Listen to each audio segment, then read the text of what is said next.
Welcome to Revolutionize Your Retirement Radio, bringing you insights and strategies to help you create a magnificent and fulfilling second half of life. Here's your host, certified professional retirement coach and best-selling author, Dr. Dorian Mintzer. I want to welcome you all to my fourth Tuesday Revolutionize Your Retirement interview with expert series to help you create a fulfilling second half of life. I'm Dorian Mintzer, owner of Revolutionize Retirement and your host for this series. We're in for, I think, a really interesting opportunity to talk with my guest, Donald Officer. So I'm going to introduce Don now. I've actually known him for many years, not having ever met him in person, but through my Boomers and Beyond special interest group, which I started way back in 2007. And through it, we've done a lot of talking about issues around aging, positive psychology, political issues. Don lives in Canada, and many people that were part of the Boomers and Beyond SIG were predominantly in this country, although every once in a while we would have visitors from around the globe, just as this series is predominantly United States, although we have participants from Canada, France, South Africa, various countries, sometimes people just listening in by recording because of the time difference. Donald Officer has a master's. He's a nonfiction writer, independent researcher, strategic thinker, and a proud senior. He builds his practice as a facilitator, webinar moderator, and consultant while working on 2 book projects. The first explores media literacy and positive social transformation, and the second, building meaningful connections among emerging contexts in collaboration with 3 other experienced professionals. He continues to freelance as a reviewer and writer with an extensive credit list. Over the decades, he's expanded his skill set by critiquing, consulting, teaching, coaching, and dialoguing. He holds certificates in facilitation, dynamic reading, hypnosis, systems, and procedures. He's a serious student of positive psychology and belongs to the CPPA and volunteers for the International Positive Psychology Association. He's taught at almost every level of formal education from elementary through post-secondary school, including community college and university, and he would develop, adapt, and deliver courses for the degree stream plus the continuing education arms of the university and community colleges. Early on, he became editor and partner of an independent publishing firm, later moving on to both corporate and government editorial roles. He's also pioneered several online and distance education programs during online learning's early days and chaired the Ottawa Distance Learning Group. He's a university-certified facilitator, trained life coach, and develops courses for communications-oriented organizational applications, which he markets through innovative joint ventures. He remains particularly interested in helping workforces and multiple public arenas better understand change and where their contributions fit into larger schemes and systems. In policy development, administration, or communications, he spent his 19 years in the Canadian federal government pursuing these goals, and he saw gaps and has tried to work hard to help close them. The topic today emerged from discussions actually that we often would have on the Boomers and Beyond special interest group, and I know Don has done other presentations in positive psychology about issues about post-truth and what is it. I'm really delighted to have him here. I know in our country and in Canada and across the globe now, we're really dealing with these issues of information, disinformation, what is truth, what is post-truth. I think we're in for a hearty discussion, and I welcome your input. Please go to the event page for those of you who are on the call live, and you can submit questions or comments, and I'll integrate them during this conversation and interview with Don. Don, welcome, and maybe start out, what got you interested in this topic of post-truth, and maybe help us know what post-truth is, if we can just start with that. That's a very good question. It's an extremely good question. It's one that we all have to ask ourselves these days. Post-truth, I was going to say, knows no boundaries. That's part of the problem. It affects different societies different ways because they all have their preconceived conceptions of how the world works. And institutions within societies are equally isolated in some ways because they want to maintain some degree of regularity and constancy and accountability. But unfortunately, sometimes that runs into the need to be adaptable, agile, flexible, and change.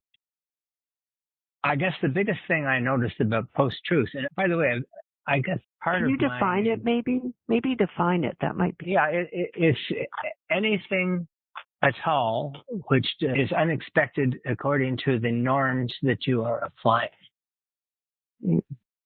That might be the best way to put it, the broadest way to put it, okay? But there are, of course, striking examples where absolute denial or totally opposite phrasing or misinformation.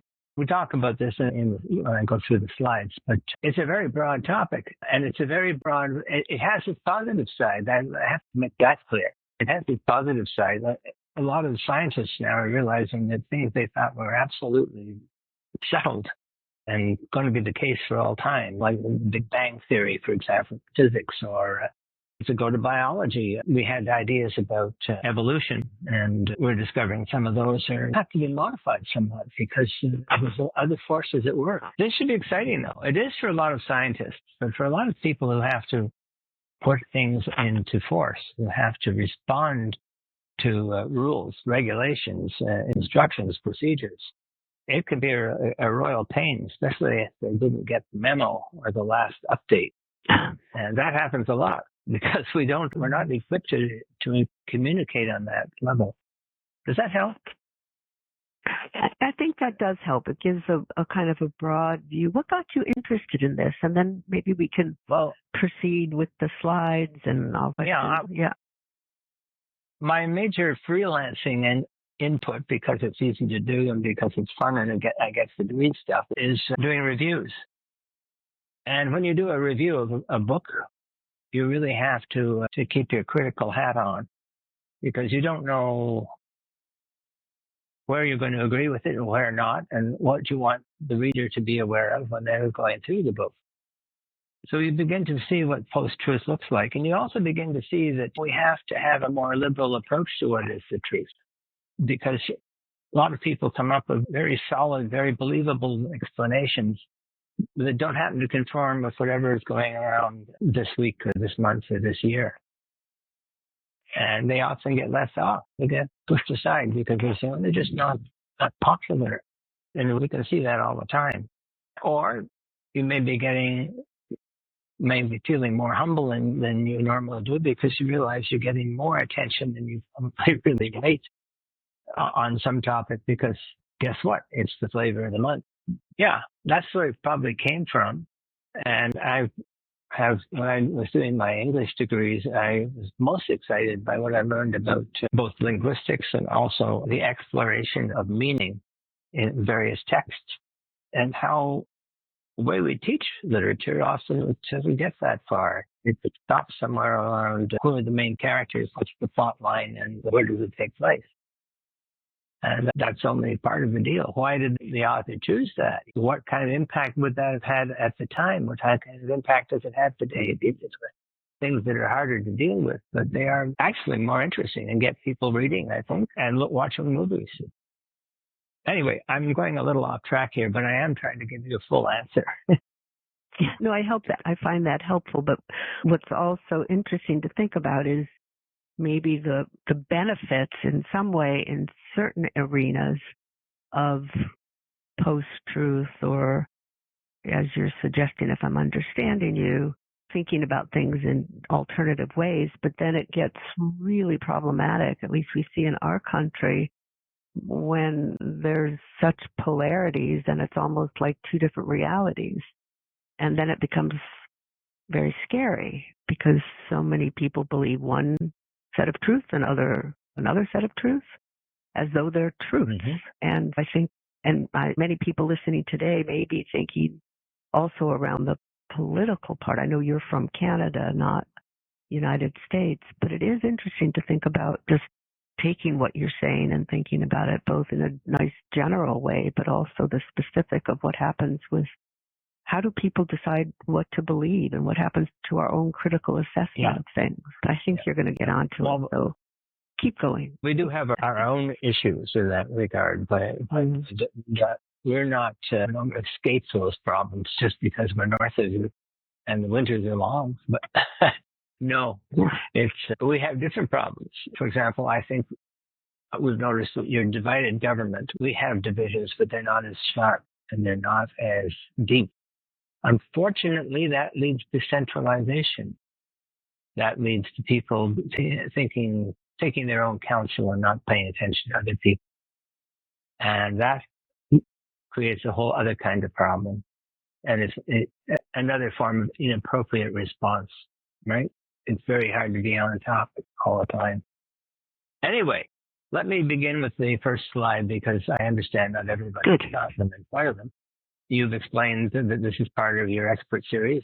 I'm humbled by that designation, and when I see the company in it, even more. But nevertheless, I will do my best. I do get support from the International Positive Psychology Association, the Work and Organization Division. And in fact, I'm developing a more elaborate outline for them because this is something they have committed to and I volunteered. So I have to honor my sponsors there. And by the way, we're meeting again later this week. We're really on top of that one.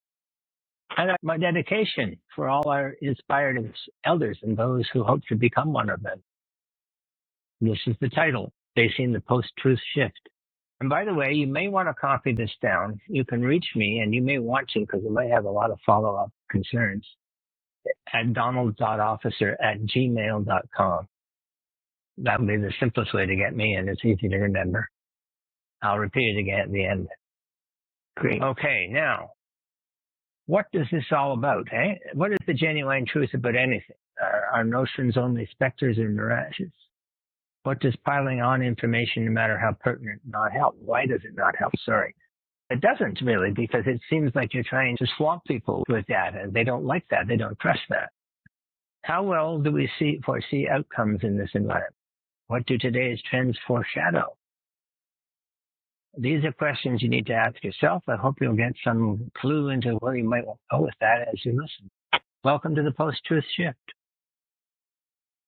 The objectives of the presentation is to share observations about what we might call post-truth and point to ways, including the most powerful mindsets of positive psychology, a nod to my sponsors, and deep meaning, which we can apply to address this challenging shift in shared perception.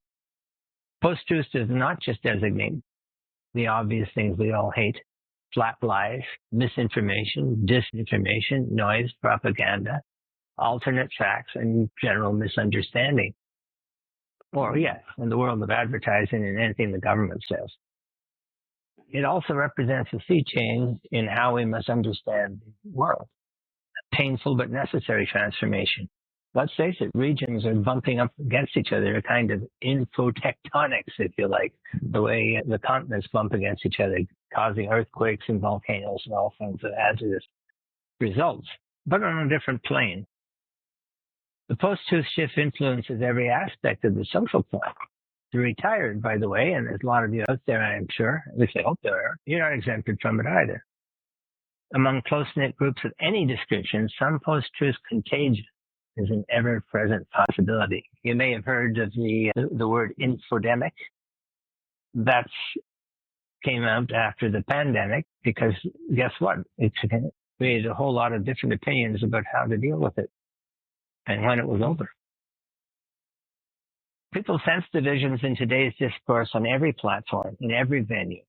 Evidence shows we're attracted to extreme statements, unfortunately, wherever we find them. And I like to use this phrase because I remember being in that situation. Passing rubberneckers, as the expression goes, who stare at a car crash on the side of the road. They should keep an eye on the road and keep moving a little faster, I think. But need the divergent sides be so resistant to change or accommodation? That's a good question. I think Say that again, Don. Sure. Absolutely. Need the opposing sides in any divergent situation, right? Need to be so resistant to change or accommodation. Even in that dreadful business that's going on in the Middle East right now, when things got really horrible, there were agreements to do things. Shouldn't have taken all of that violence, that's for sure. But as Marshall McLuhan claimed over 75 years ago, whenever societies were flooded with new media, they were all but destroyed. Get this. Look at what happened after the Black Plague. Look at what happened after the Reformation. Look at what happened after we all started believing in the nation state. A lot of bad stuff. And yet, there were tremendous opportunities which were taken advantage of and moved us forward. So it was two sides of the coin. Our goal is to minimize the wrong side. Okay, I will identify both short and long-term preventative and adaptive strategies. And I'm going to try to move things a little faster, but I think at the beginning we have to be careful. Let's go to the second slide. Yeah, defining post-truth. We actually took care of that quite nicely when Dory asked the first question, and I appreciated that. The sources, let me count the ways. There are just so many of them. And some of them are quite unintentional. And some of them are just a byproduct of bad communication systems. Take a look at the news cycle, for example. Every time something terrible is happening somewhere, every other piece of news gets pushed to the side. And yet, terrible things are also happening. Did you know that there's an uprising in Myanmar now? It stands to be a pretty brutal thing, and even the Chinese are worried because they have to share a border. That's one thing. And where's the horror show that's going on in Sudan? No, old news? No, but still happening. So we have myths and biases about post-truth. Most of us see it as a pain. Most of us see it as a nuisance. Well, let's face it, though. We were designed by evolution, if we can put it that way. Some people will tell you evolution is not design, it's anti-design, it's adaptation. Fair enough. That's another truth we can discuss. We have myths. We think the world should be running smoothly. For a long time, there was a philosophy called the Great Chain of Being, which basically said it was believed all over the world. The given order was a pretty good thing. It had some weaknesses, it had faults, but we were working on fixing it. Overall, it was pretty obvious. And guess what? Human beings stood at the top of one order, which was that of mammals or animals in general. And that's not exactly how it works. There are lots of animals out there with better vision than we have, better hearing than we have, better touch than we have, better at disguising themselves, better at hunting, better at not making noises when they're being attacked by predators. We're not perfect in every regard, and we're not the pinnacle. But we are pretty good. We managed to maintain a good toolkit. The impacts are, I promise to give you the actual words on the slide. The first one is defining post-truth. The second one is post-truth sources. The third is myth, biases, and post-truth, and we've just been talking about that. The fourth is the impacts or consequences of post-truth. I think that's probably the one you're most familiar with, because we're swimming in it. And it's annoying. But it also opens doors for us. It opens windows for us. There are a lot of people who are doing research they've never done before, who are opening up their minds things they hadn't thought of before. That, unfortunately, doesn't make the headlines. The post-truth at work, it's a mixed bag. It's murky at times.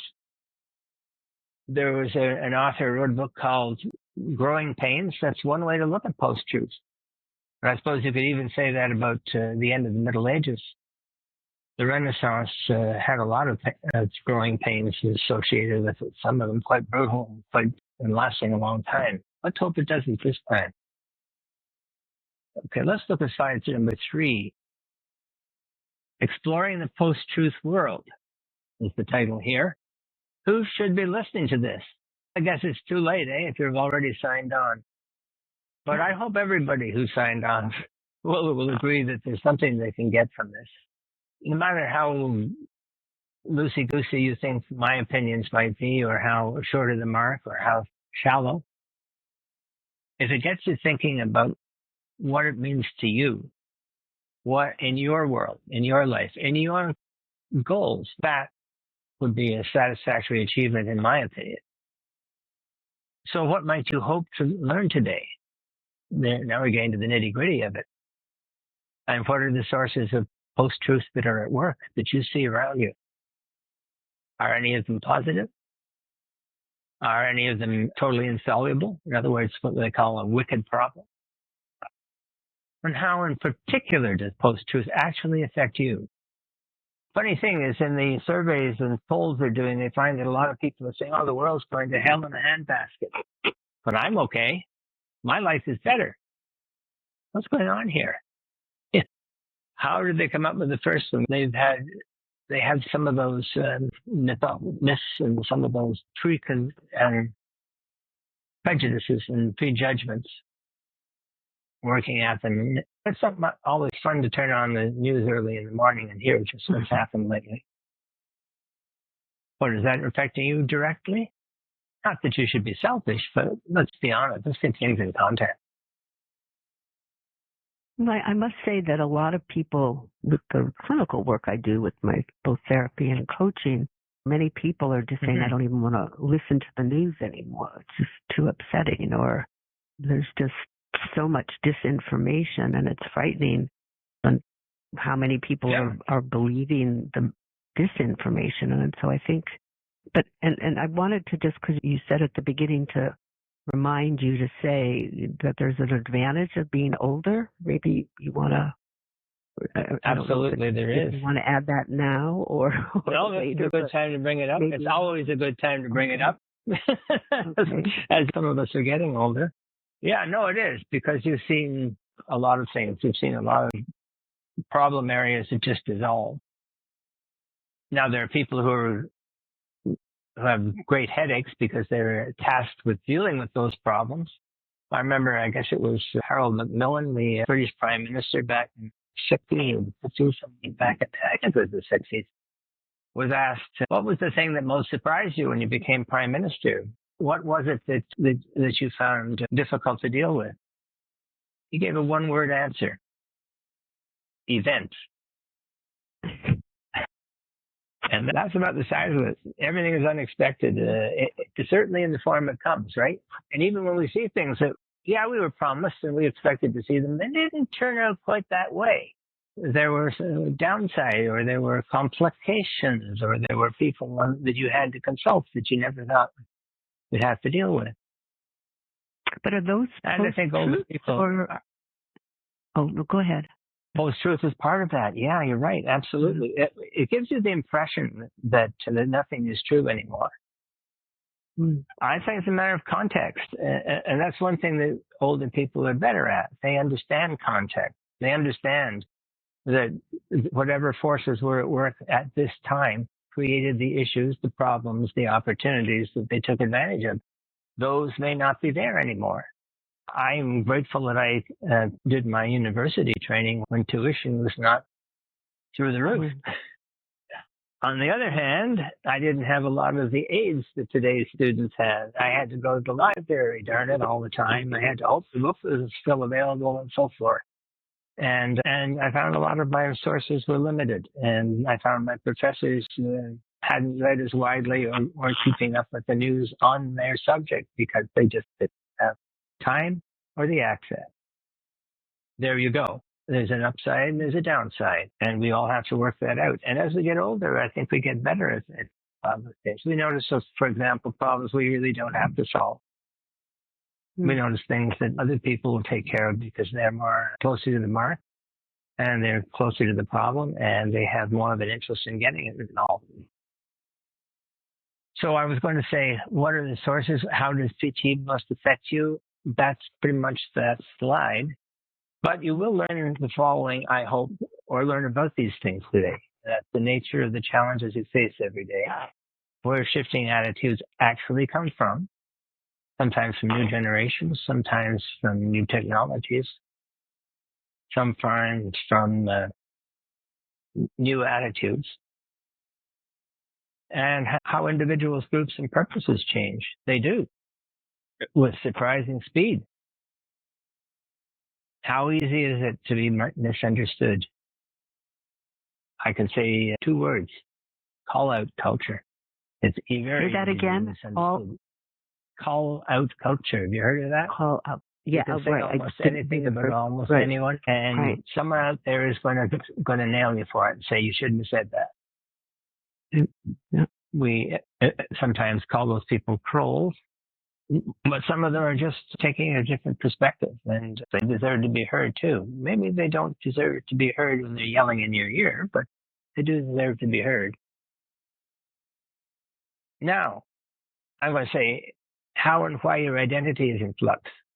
There was an interesting book written recently called You and Your Profile. Have you noticed that? You've got to change your resume if you're in the job market every few weeks, it seems, because different things are being featured, different things are being asked for from candidates, different ways of phrasing what you've done in your life. The kind review that Dory gave me at the beginning of this presentation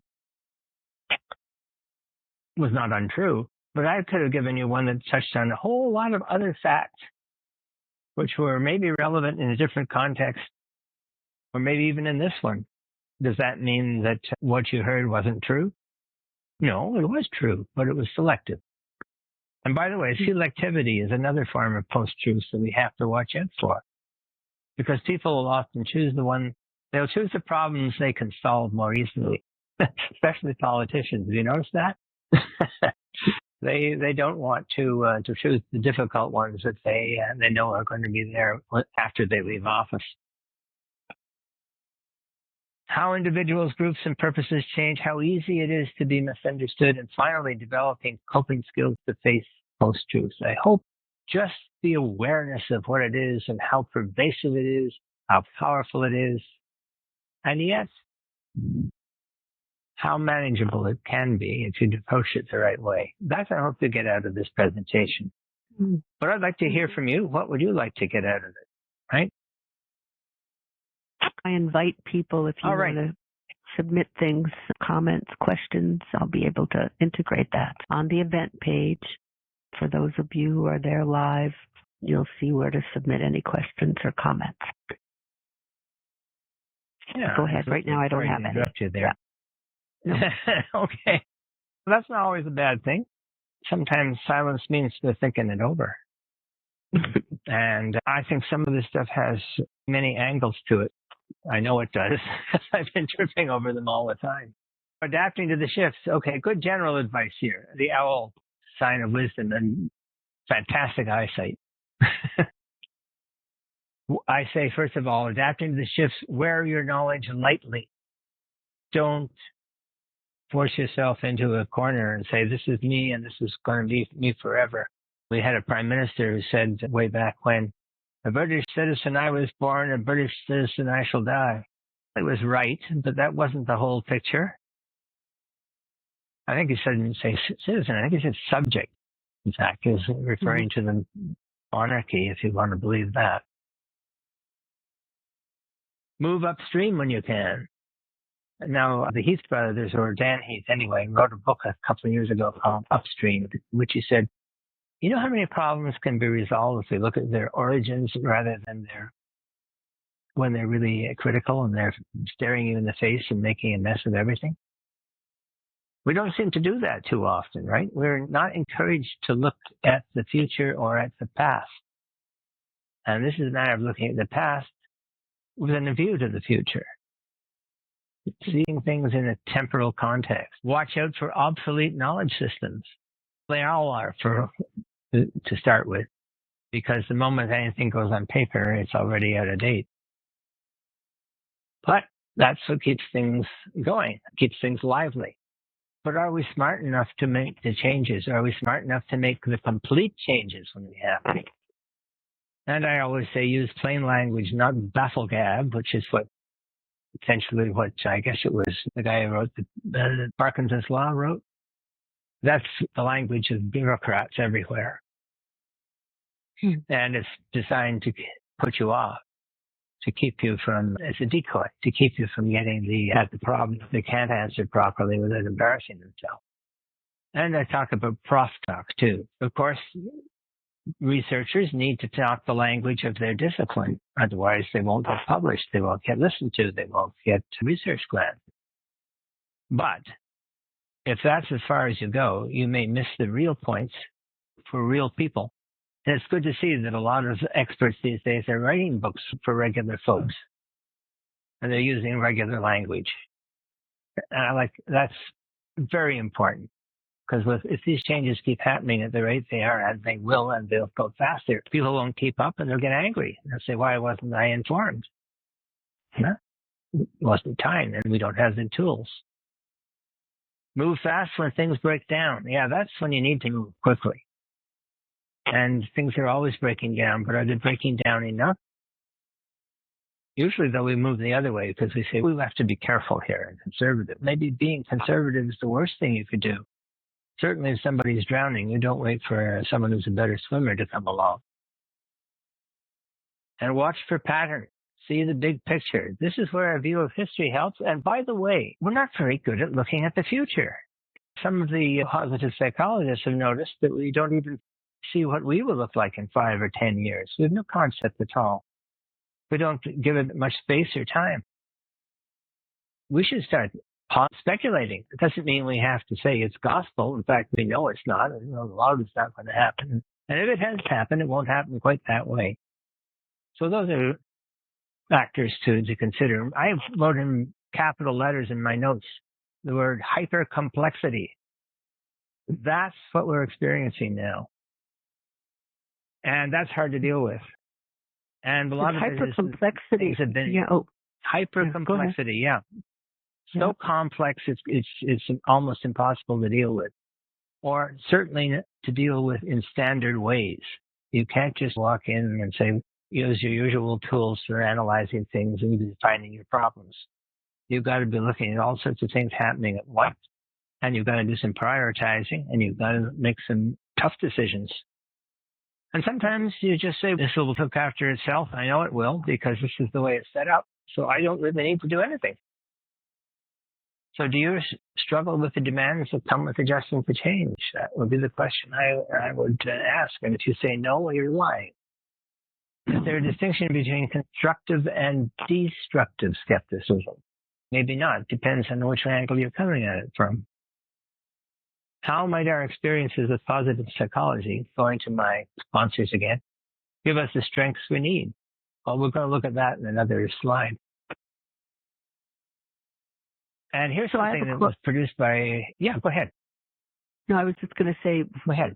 Your concept of hypercomplexity, I think, is so important, but it's maybe a different level of the term, but we're constantly dealing with ambiguity and uncertainty and hypercomplexity, but it does sound like it's so hard because our heads can spin, and now there's this whole new dimension, which I don't want to take us off track on, but just to comment on, which is artificial intelligence, and which I think even further complicates, for me at least, because there's a lot, I just don't totally understand it all and what it's going to mean. But when you were talking about the future, I'm just thinking about it so complicated already without AI.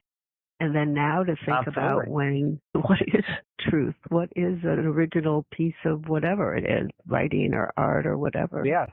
But anyway, I don't want to take you off track. Could not agree more. I'm glad you're filling that in for us. That's really true. It was a book written a few years ago, 15 years ago now. But it was quite prescient by a Danish philosopher. And he talks about 3 phases of society: traditional society, modern society, and hypercomplex society. Mm-hmm. Traditional society was theocentric. We believed in that great chain of being, or we believed in some sort of god or deity or pantheon at the top. Then along came modern society, starting out with the age of reason, and we've entered what he called the anthropocentric society. And that's the one that we're coming out of. And that usually has a set leadership, and it has set rules and set principles and set procedures, which sometimes work, but only with normal conditions.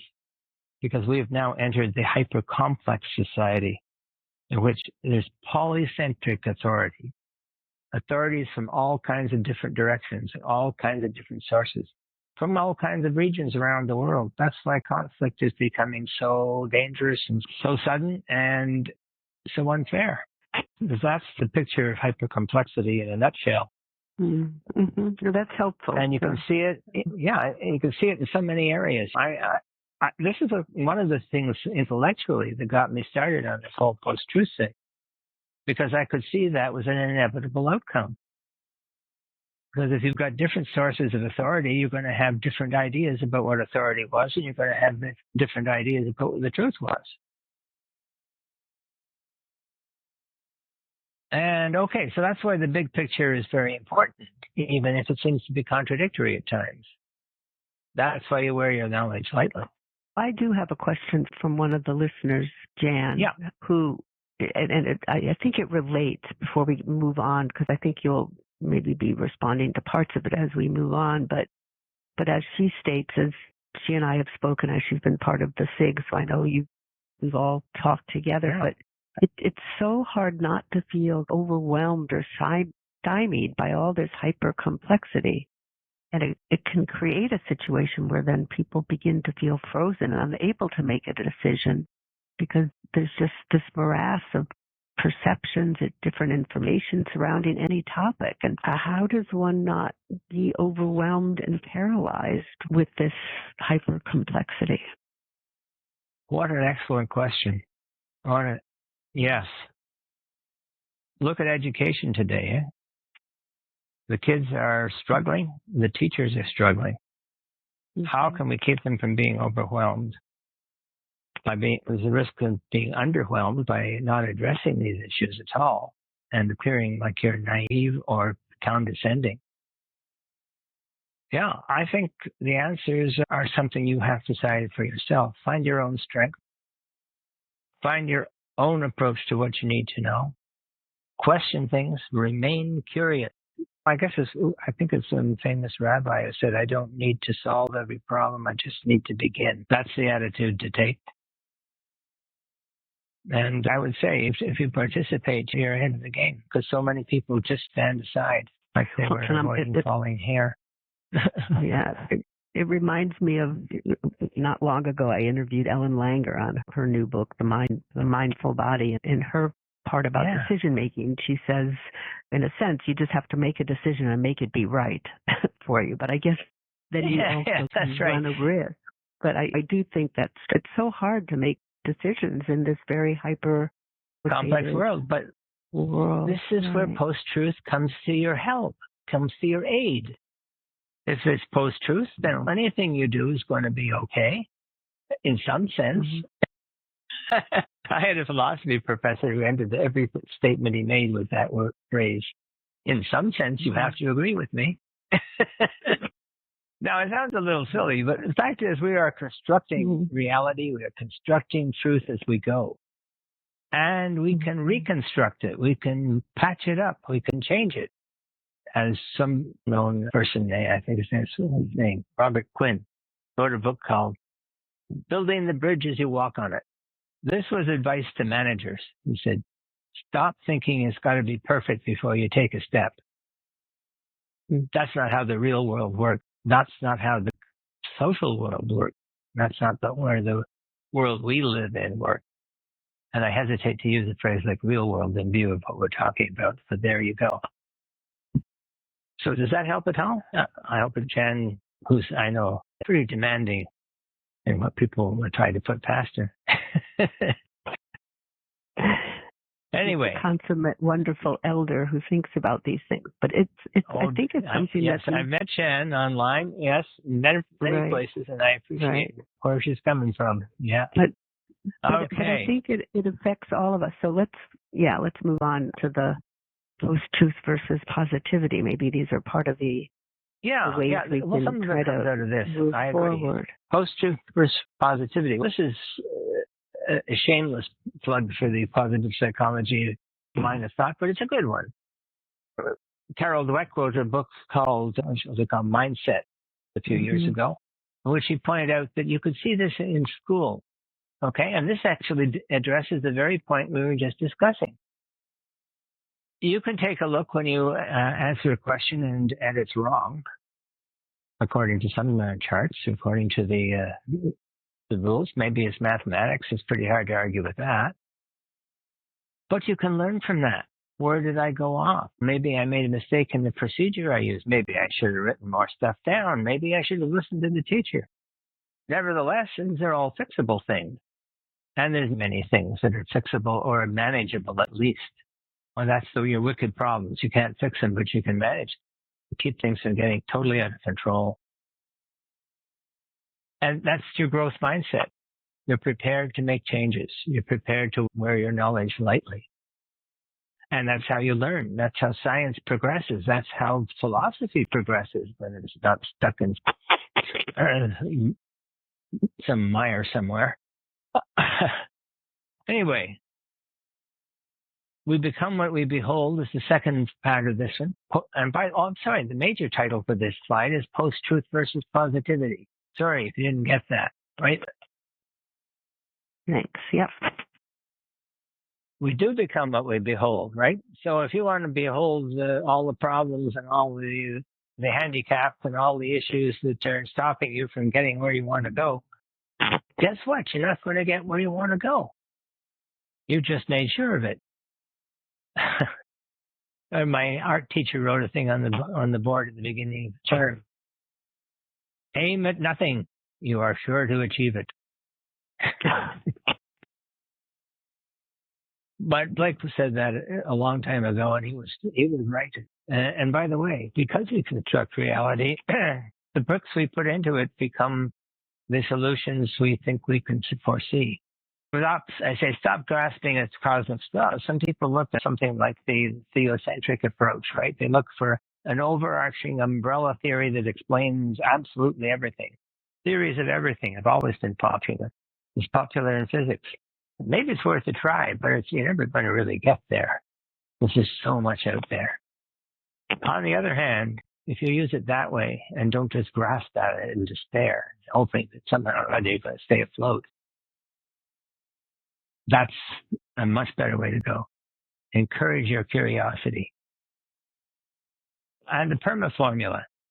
Okay, who are the positive psychologists out there who know the PERMA formula? Maybe don't all share it. I think a lot of people may know about it, but I think it would be helpful if you explain. Worth repeating. Kind of yeah, absolutely. I intend to do that. The PE is positive emotions, like joy, like happiness. What's the word? Optimism. Great gratitude, which is maybe one of the biggest ones. Courage. These are positive emotions. How could we survive without them? And the R stands for relationship. Are you in touch with your fellow human beings, or are you sitting alone on a pole somewhere like the old anchorites used to do, and had no contact with other people? That's not exactly a recipe for feeling better. And then M, of course, is meaning. What do you think is meaningful? You're going to have a part of it. By the way, I'm not one of those people who thinks you can invent meaning out of whole cloth. I believe it's out there. The seeds of it are out there, and you have to look for them. You have to find them. They're part of your contact with the universe. They're not something you just imagine. They're not fairy tales. And finally, A is for accomplishment. You do all the other things, you're going to actually achieve something. But don't get obsessive about any aspect of it. In fact, they tend to support each other. And when one's not working out so well, maybe another one is. So PERMA is worth knowing. Again, positive emotions, relationships, meaning, and accomplishment. And I gave the meaning dimension a box of its own. Capture the meaning dimension. And this is where things begin to click, right? You can be in a terrible situation. I think maybe Viktor Frankl was the person who was in Auschwitz and other concentration camps. And he said, I've always got the ability to react to what happens to me. And from that, I can derive meaning, even if I just learn from it. And that kept him going. And that in this manuscript he wrote about the quality of life and what made it meaningful. And he also discovered something that you don't see until it happens to you. Suffering matters. It's a positive in some sense. It puts things in context. It makes you realize you do not have to conquer everything, and you're not likely to. But if you can make it through and do something worthwhile, your life has meaning. So I'm going to repeat the 5 boxes for those who didn't get the detail. Fixed or growth mindset, you decide. Second box, we become what we behold. Third box, stop grasping at cosmic straws. Fourth box, the PERMA formula as a sanity filter, keeping you afloat. And finally, capturing the meaning dimension. Okay, I got a little paragraph here that Robert Reich wrote about. He was the labor secretary in Bill Clinton's first cabinet, and for decades after, he was a Stanford professor, retired recently. In 1994, after the midterms, when things didn't go so great for the Democrats, he gave a speech, and he warned, "My friends, we are on our way to becoming a two-tiered society composed of winners, a few winners, and a larger group of Americans left behind, whose anger and disillusionment are easily manipulated." And he goes on to say, "Today the targets of that rage are immigrants and welfare mothers and government officials and gays." And ill-defined counterculture as well. But as the middle class continues to erode, who will the targets be tomorrow? I think he foresaw some of these aspects of post-truth we're talking about, certainly the division we're talking about. And as he says in conclusion, the storm he warned us of is now upon us. So he could foresee this because it's raging. so... Yeah. Go ahead. Quite a while, eh? Yeah, you're right. And it may not have spent its force yet. So here's the question for you folks. How does our culture approach post-truth consequences, or does it? Maybe if we looked at what's going to happen down the road, we wouldn't be quite so hasty to jump on one or another bandwagon. This is a hard one to read. But I have one more comment that with this post-truth versus positivity slide, that's Susan from Annapolis, and just comments that the space between stimulus and response. I just wonder what your thoughts are in response to that. The space between. That's a good one, because there's a new book out by Robert Sapolsky, you've probably heard of it, called Determined. He's saying that there's no free will. Because look at it. There's physics, there's chemistry, there's biology, he doesn't go into this so much, but there's psychology and there's social sciences of all sorts and culture, etc., blah, blah, blah. Which actually, and we even show that sometimes we are responding to something before we thought it through, that our bodies and our hands and everything else are reaching out to do it. And maybe there is no space between stimulus and response, or not much of one. But I think there often is. And you can decide how to react, as I was saying about Viktor Frankl. Mm-hmm. You can decide how to react. So to that extent, there's at least agency or autonomy. Is that free will? Not absolute free will, not unconditional free will. You can't create a new universe overnight, unless you're a deity, and most of us aren't. And there's a lot of things you think you can do, because when you set up in government, you create a policy, or you're in business and you create a product, you say, this is going to change everything. You're right, but maybe not the way you had in mind. Mm. It's not that simple, but you can try, and you can make a difference, and you can react as things go along. Some of the great innovators in every field are those who learn from ghastly mistakes at the beginning, which get narrowed down to smaller and less important ones until finally they get something that works that they never could have imagined at the start. So does that help? Does that fill in the dots? I think that's what you need to do. That's where your curiosity helps too. Right. Okay, now we're nearing the end of this discussion. I see we're also running out of time, but we can talk afterwards. That's the big one, eh? The last one is just one sentence, so you don't have to scribble a lot down if you're doing this as you go. how might we survive a post-truth decade? I think it's probably pretty fair to assume that we will have post-truth around for at least 10 years. It's going to be a factor in our lives. We're going to have to learn to deal with it. That's a question for you, and I think your answers are probably more pertinent to what you want to do and where you're going than anything I can say. But there is some general advice I can give. And there's a series of 6 suggestions, which were produced by a book on how to survive till 2030. Not so far away. Number 1. No, not so far away anymore. When it was written 3 years ago. We face a perilous passage. This is number 1. By the way, this is all in the slides, so don't worry about it. It's in the notes anyway. By the way, if you want more than just the PDFs, write to me, and I'll send you the complete version. Okay, with the notes as well. Before you go on to this part, wait. Yeah. Before you go on to that part, I realized you missed a slide to discuss about purpose in the era of post-truth. Yeah, I thought we were talking about it. Okay, sorry about that. We're right. Yeah. Okay. Yeah, there it is. Because I think the points are really it's very helpful. important. And then I did, but indirectly. Yeah, you did indirectly, but I think it's maybe helpful to clarify I have to actually go on state this. to the other part. Yeah. Yes, absolutely. Sorry, I thought I had covered it. No, I didn't. And also, the writing is not so clear in this one because of the contrast and colors. So the first question is an obvious one, but an important one. What do you stand for? Adopt the right focus for your goals. The next one is don't let your mission become a cliche or a platitude. Things that they used to do, embroider and put on the walls, home sweet home. What's the famous one the Human Resources Department say? Our strength is our people. That's a platitude if I ever heard it. But anyway, strike a balance between the timely and the timeless. What do you have to do now, and what is extremely urgent? And what should you think about for the longer term? Are your goals shallow and short term? Sometimes you have no choice.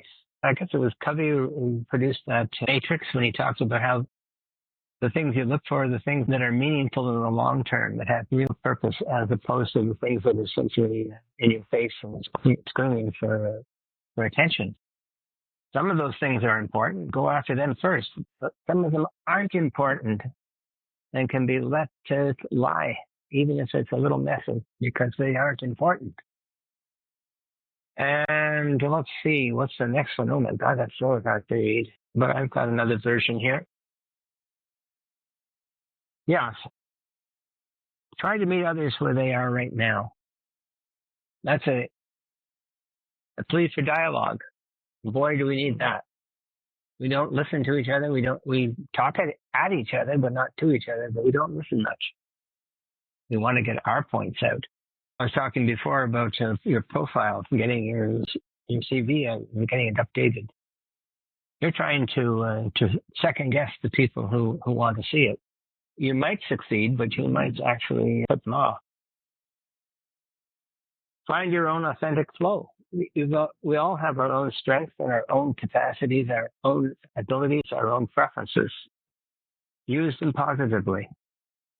Recognize, as I was saying before, with the dialogue, don't overuse them. Any strength overused becomes a liability. And they say, can you change direction confidently as the fullness of the moment demands? That is a big deal. Coping with anxiety, right? Being overwhelmed, as Jan mentioned. That is tough to deal with. And it obviously is not as easy as people think. There's an interesting book out called, I think it's called Foolproof. What's it called? No, that's not the one. I'm sorry. Okay. Unwinding Anxiety. That's the one I'm thinking of. Foolproof is another good book. But Unwinding Anxiety. He said, you've been developing your bad habits for a long time. You're not going to overcome them in 3 weeks or whatever deadline you want to impose. No, it's going to take a while, and you're going to backslide a bit here and there. But you learn from your backsliding. You learn from the slowness of your progress, what it is you really have to come to grips with. And that, again, the growth mindset. that is something to stick with. Yeah, thanks for reminding me of that. This is a slide. I just felt it was really an important slide, and I think the next one that you're going to talk about. But there also is a question, can you repeat the name of the book about free will that you mentioned, if you recall what that book Yes, was about? absolutely. It's all over the place now. You'll see it everywhere. Let's see if I can remember the exact title. Probably not. There's a subtext as well, right? There always is after the colon. But if you look for the book called Determined, and the author, Robert Sapolsky, Determined. It doesn't mean that it means not determined in the sense that you're going to go forth with courage, grit, etc. No, it means what you did was already foretold by the sequence of events that got you there. Okay, great. Thank you. One of the positive things about it, to the extent that we are determined, is that it's hard to blame people so much. You've got to be more kind to people. Because something they do that's absolutely out of character or terrible may be beyond their control for factors you have no idea about. They might be having a seizure. They might have totally slipped, something totally slipped their mind. I was reading something the other day, an account in another book about someone who came in and robbed a person. Oh, yes, that's an interesting book, too, called The Hidden Brain, which was written about 13 years ago, in which he said this man broke into her house, attacked her, assaulted her, picked up a lot of the things that mattered to her and put them in a bag, and then started talking to her casually as if he met her on the street and was being friendly. He had no recollection, certainly, of the extent or the depths of what he had done. Is he blameless? Not entirely, but should we show a little empathy, a little understanding, try to help him deal with whatever put him in that position? Maybe we get better answers out of our judiciary if we did that. Anyhow, last slide. Let's do it. We're a little after one now, but I think let's do the last slide and then we'll pull it together. Okay. Yeah. Okay. I said we face a perilous passage, but we keep looking back and never reach safety. McLuhan used to talk about driving with your eyes fixed on the rearview mirror. Just try that and get some. Give yourself viable lifelines. Don't leave yourself without an escape route. Then you can be more experimental. You can be more tentative, right? Experimenting with unstoppable momentum is a form of Russian roulette. You always learn faster by learning from mistakes. Make a plan B, C, D as required. Or stay optimistic about uncertainty, but don't change course unnecessarily. Dearth is not death. Dearth meaning shortage is absence of fulfilled needs. More with less is a powerful strength-building option. And finally, find compatible fellow travelers and the best route. Then go with the flow. And I say also start upstream. And I've got a couple of references to help you get on your way. In fact, it includes the anxiety one. The first one is Anti-Fragile, which is by Nassim Nicholas Taleb, the Lebanese mathematician, philosopher, thinker, writer, stock market speculator, successful one at that. He wrote Anti-Fragile, things that gain from disorder. In times of post-truth, that may be something to seek out, things that actually improve because they're challenged. And then there's one called Happier No Matter What. This is Cultivating Hope, Resilience, and Purpose in Hard Times by the positive psychologist Tal Ben-Shahar, PhD. I think he's at Harvard. Right. And he's been teaching this class for a long time, and it's extremely popular. It's a simple enough book, but it's hard to argue with the things he finds there. He uncovers. And finally, the one I just talked about, Unwinding Anxiety. New science shows how to break the cycles of worry and fear to heal your mind. And he points out, guess what? Anxiety is a habit. Worry is a habit. So you have to approach it like an addiction. Get yourself away from it. Eliminate understand it. Get some help. Talk to people. Work away at it steadily. Build better habits to get past it. Recognize it'll always be there, but you don't have to give into it. So the answer, the question, takeaway question from this, and maybe for the whole bunch of slides, is how can you not only survive but also flourish over the next decade? And again, this is your decision, your path, your choices. It's up to you. This is where your agency comes in, but also your observation. You don't just do these things in a vacuum. You don't just say, oh, it would be great to. I once met a famous psychologist who was the son of an even more famous psychologist. His name was Kurt Adler. His father was Alfred Adler. Mm-hmm. And he asked me about myself because he was always interested in other people. And I said, I would hope to do this and that and the other things. Some of them are embarrassing to tell you now because they were way beyond realistic. Did he criticize me? Did he frown at me? He just said, that's an ambitious list. And in times when I became clear I wasn't going to make all of those goals, that at very least I could be kinder to myself and say I gave it a shot. Anyhow. It's an important takeaway, yeah. This has been very interesting and some good resources, and to include the ones you just put at the end would also be that determined, which Susan from Annapolis says, I guess the other part of the title is The Science of Life Without Free Will. So maybe that's another one to add. You got it. If it's possible, Donna, when the recording's sent out, maybe the resources can go with it or go separately. That might be really helpful. Oh, yes. Yes. No, they're part of the notes in the slide, eh? Yeah. Yeah. Oh, good. Oh, they're there too. Oh, that's good to know. Okay. Yeah. Say again where people can read through if they have other questions or want to be. Absolutely. Yes, and they might want to, especially if they really want to get into this stuff. Yeah. And I'm still finding out things too, by the way. It just keeps pouring in. Right. Okay, Donald.officer, daughter period, right? At gmail.com.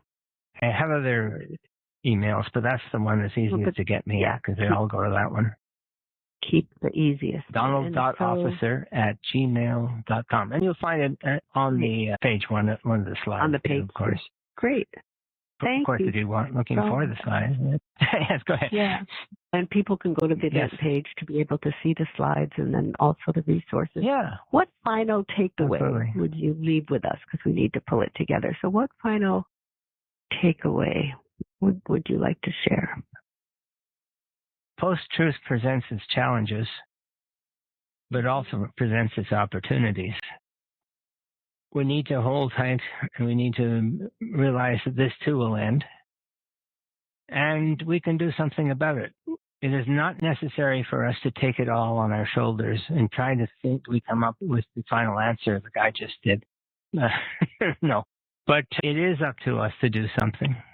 And even if it's a kindness to our friends or strangers, or volunteering for something, or maybe not watching the news quite so religiously, try to look at the other side of things. And I don't say that as the Pollyanna approach, because, of course, a lot of the post-truth challenges are pretty stiff. Right. But a lot of them don't have to be attacked head-on either. They can be dealt with by getting at the things that undermine them, that underlie them. I think this is where dialogue is so important, as I mentioned. We just don't do enough of it. We think, what was it we were talking about? AI. That's a big deal, right? AI. But what does that do, really? That just makes us go faster. You know what I'm saying? That's buying a motorcycle instead of a bicycle. And if we're headed in the wrong direction, we're going to meet our disaster sooner than later. There's more to it than that. And that's the problem with AI and any modern technology. And I remember being told that in a lecture by a psychologist in 1986. He said, if you're flying an airplane and you're running out of gas, you don't just go faster. You try to find a place to land. Oh, a lot of very thought-provoking concepts, ideas, and it is a hyper complicated, complex, uncertain, ambiguous world, I think. And thank you so much for taking the time, you and everybody listening, and Well, thank you. keep in mind ways to try to help ourselves go slower and sort things through and be curious and find kindred spirits and all of those things you've been talking about, so we have a sense of agency rather than being so overwhelmed and all. Thank you so much for being here today and sharing so much of your thoughts, wisdom, ideas in process and progress. Oh, it was a pleasure. I hope it was shared by the people tuning in. Great. Thanks so much again, Don. Thank you very much again. Yeah. Bye for now. You've been listening to Revolutionize Your Retirement Radio with Dr. Dorian Mintzer. To learn more about the resources mentioned on today's show, listen to past episodes, or download our free retirement transition guide, visit revolutionizeyourretirementradio.com.